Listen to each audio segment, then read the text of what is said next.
নমস্কার, আমি আশালতা। আজকে আমি আপনাদের বানিয়ে দেখাবো। শীতকাল আর পেঁয়াজ কলি খাওয়া হবে না, এটা কোনো দিন হয়? তো আজকের আমি পেঁয়াজ পাতার রেসিপি করে দেখাবো। তো এখানে প্রথমে কড়াইয়ে সর্ষের তেল দিচ্ছি, দিয়ে একটু কালো জিরা দিয়ে দিলাম, দিয়ে এবারে কিছু আলু, এখানে আমি দুটো আলু ছোট ছোট টুকরো করে নিয়েছি, নিয়ে এর মধ্যে দিয়ে ভেজে নেব।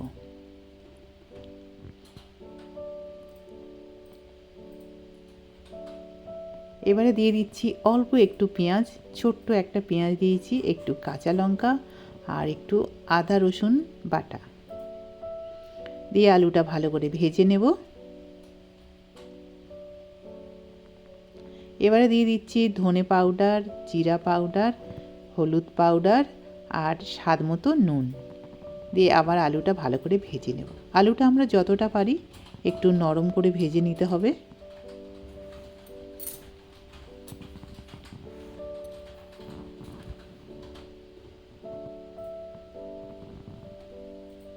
তো আলুটা 2-3 মিনিট ধরে আমি ভেজে নিয়েছি, এই সময় বেশ ভালোই ভাজা হয়েছে। এখানে আমি জল ব্যবহার করছি না, আপনাদের যদি প্রয়োজন পড়ে তো একটু জল ব্যবহার করতে পারেন। আর এই সময় আমি গ্যাসটা একটু কমিয়ে রেখেছি।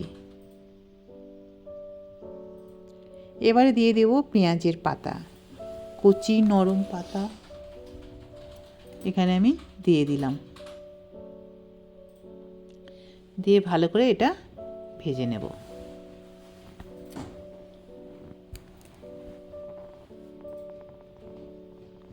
আলুর সাথে খুব ভালো করে মিশিয়ে নেব।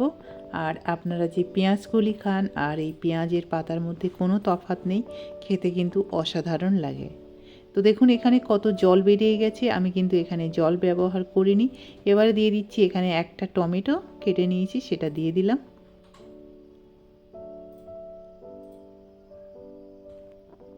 টমেটোটা দিয়ে আবার একটু নেড়ে চেড়ে নিচ্ছি। আলুগুলো আমার প্রায় সিদ্ধ হয়ে গেছে, পেঁয়াজ পাতাগুলোও সিদ্ধ হয়ে গেছে।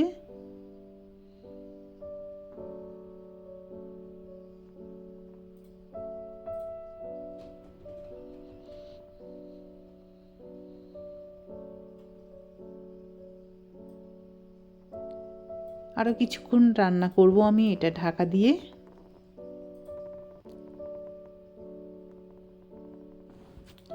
এবার আমার এই পেঁয়াজ পাতার রেসিপি একদম রেডি হয়ে গেছে।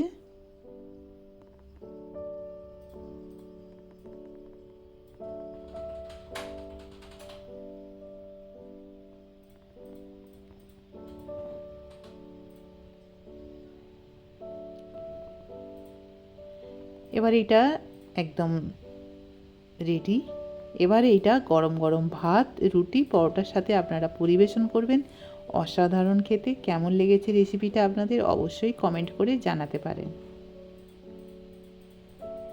আপনাদের যদি এই রেসিপিটা ভালো লাগে তাহলে লাইক করবেন, শেয়ার করবেন, আর নতুন নতুন ভিডিও পাওয়ার জন্য আপনারা অবশ্যই সাবস্ক্রাইব করবেন। নমস্কার।